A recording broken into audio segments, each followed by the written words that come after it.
any real discussion now in Westminster. We've just got this president.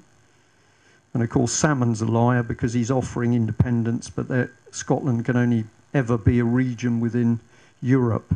So he's telling porcupines as well. But basically, if Scotland goes independent, we lose the base for the nuclear deterrent. And that was one of the key objects of the European Union, that Britain should be stripped of nuclear weapons. It's the French and the Germans are going to hold the nuclear weapons.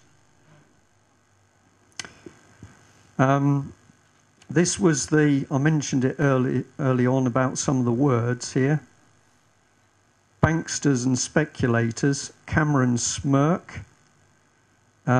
He deceived voters to stumble into number 10 and will trick and lie to prolong a Downing Street occupation. So that was the Mirror actually said that. And I think that's pretty impressive that we now got mainstream papers that are calling him a liar.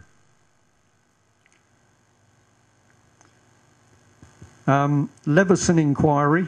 A lot of people have forgotten about it.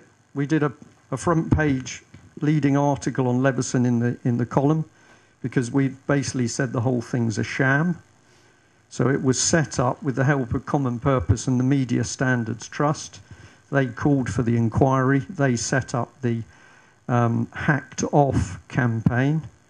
And then, of course, David Bell, who was chair of trustees with Common Purpose, and also chairman of the Media Standards Trust, is selected by Leveson to run the panel. So what's going on here is the real start of the state close down of the media, but at the same time, Cameron simply withholds the emails he doesn't want the public to see. So we've already got the elite in position, and it's quite clear that the aim is to get fairly draconian controls over the mainstream media. Hence, as Patrick and the other speakers have said, we need to make sure that we keep the alternative media not only there, but growing as fast as possible. There's the happy couple. I think she got a payoff for 7 million, so she didn't disappear in a car crash. They've obviously decided to buy her off or buy her silence. And this man, of course, had to speak up. This is, do you know who this is?